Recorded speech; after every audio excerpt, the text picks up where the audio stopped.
How long does it take to learn the most fundamental truth of the heart? For some of us, a lifetime can pass before we grasp this simple, earth-shattering revelation.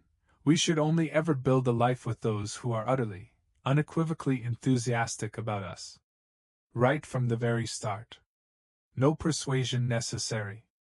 No desperate pursuits, no strategic games of withholding affection, no therapy sessions just to convince them of your worth. Imagine that. Someone, simply and purely keen, open-hearted, and ready for you, from the moment you meet. Why does a truth so simple sound so radical, so profoundly alien? It's because our entire world, from the stories we're told to the wounds we carry from our past, has been secretly teaching us the very opposite. Think about it. What we've been conditioned to call love is often just the grueling process of overcoming barriers to it. It's not about finding someone whose face already lights up when they see you. For millennia, the classic love story has been a tale of conquest, not connection. It's a narrative spectacle, one person, burning with desire, relentlessly trying to capture the attention of another who is distant, disengaged, perhaps even disdainful. The object of affection is always dazzlingly beautiful or brilliant, but there's always a catch, isn't there? A fatal flaw in the script. They're married, they're devoted to a higher calling, or they're so encased in pride they can't admit their own need for tenderness. The entire plot is just a detailed map of the painful journey, the obstacles overcome, until finally, in the last few pages, the conquest is complete. We haven't been celebrating love, we've been idolizing the struggle for it. This grand, frustrating saga has a deeply personal echo in our own childhoods. For many of us, our first teachers of love were our parents, who, in their own tragic way, were as emotionally unavailable and unreliable as any hero from a romantic epic. Perhaps they were never truly impressed by us. Maybe their affection was a fortress, heavily guarded and seldom offered. They might have been lost in their own battles with addiction or depression, physically absent, or emotionally invested elsewhere, in a sibling who was easier to love, or a new partner who consumed their world.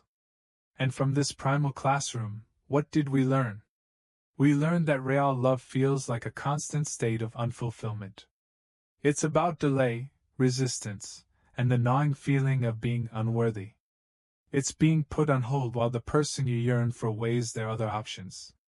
Is it any wonder, then, that our most powerful early experience of love became a desperate, hope against hope prayer that one day, someone we adore might finally turn to us and decide we are, after everything, good enough?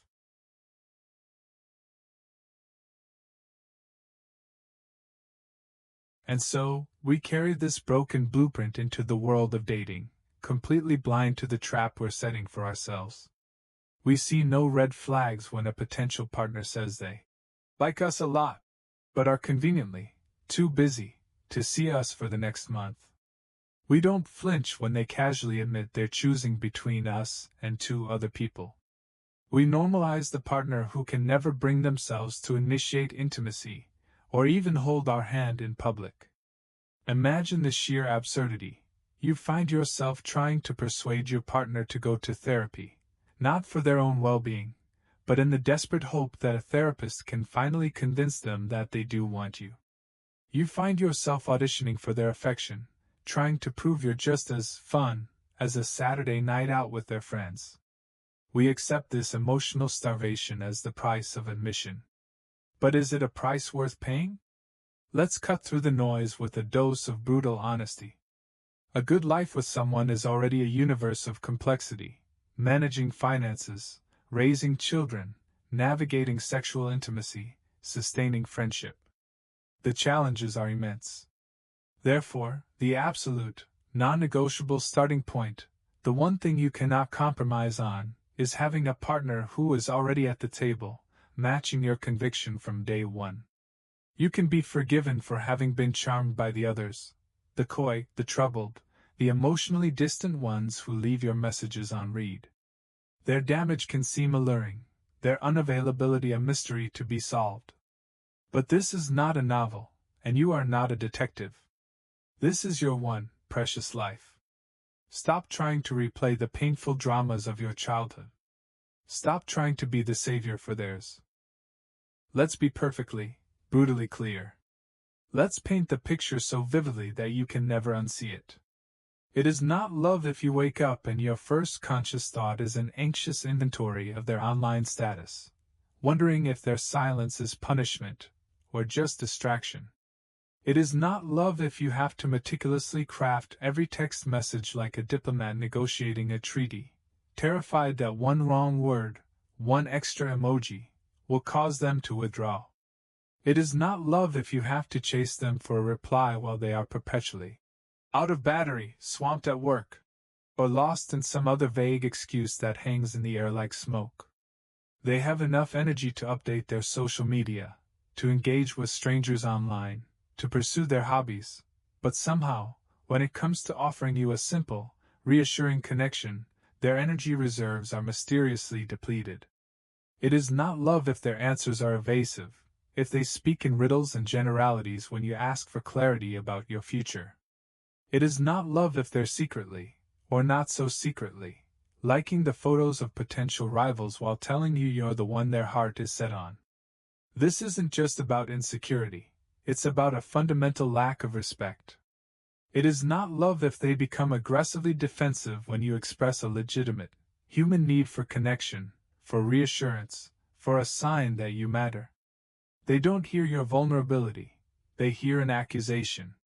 They twist your need for intimacy into a flaw, labeling your feelings as too intense, needy, or dramatic. This is a classic tactic of emotional deflection, designed to make you question your own sanity, to make you retreat and apologize for simply wanting what is normal in a healthy partnership. This pattern of behavior is so addictive because it operates on the principle of intermittent reinforcement. They dole out affection in unpredictable, sporadic doses. Days of cold silence are suddenly broken by a flood of warmth and attention, a miss you text, a beautifully planned date. This tiny breadcrumb of hope sends a euphoric rush through your system, temporarily erasing the pain of the preceding drought. It creates a powerful, chaotic craving.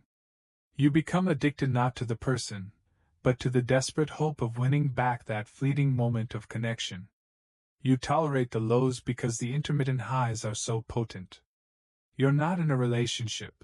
You're a gambler at a slot machine, pulling the lever again and again, convinced the next pull will be the jackpot, while the machine slowly drains you of everything you have. The truth is, you must surgically remove the wavering, defended, and ambivalent ones from your life. Immediately. This metaphor is not an exaggeration. A surgical procedure is precise, intentional, and often painful. You don't gently fade away from a cancerous tumor. You cut it out cleanly to ensure it doesn't spread. Yes, this will mean walking away from the vast majority of people you meet. It will feel lonely at first. But that only makes your mission clearer, to sharpen your focus on the rare few who possess that native, unforced enthusiasm. Hone your skill at recognizing the ones who are truly keen, and clear everyone else out of your path with unwavering resolve. If they don't get back to you with the energy you deserve, then give up on them with the dignity you possess. Stop inventing excuses for them. They aren't shy. They don't have a lot going on. They aren't intimidated by how great you are. They are simply not enthusiastic enough. And that is the only, final, liberating answer you need. So let's repeat this until it becomes an unshakable creed, an inviolable law etched into the very architecture of your heart. The only lovers worthy of your time, your energy, and your magnificent affection are those who need no persuasion. They are the ones who already see your magic, not because you performed for them, but because they were already looking for it. They are the ones who never leave you staring at your phone, a prisoner to the 3 pulsing dots of a pending reply, wondering where they are or if they'll ever bother to write back. Their commitment, their interest, their desire flows so easily, so naturally, that your collective energy, that precious, finite resource, can be focused on life's real and worthy challenges.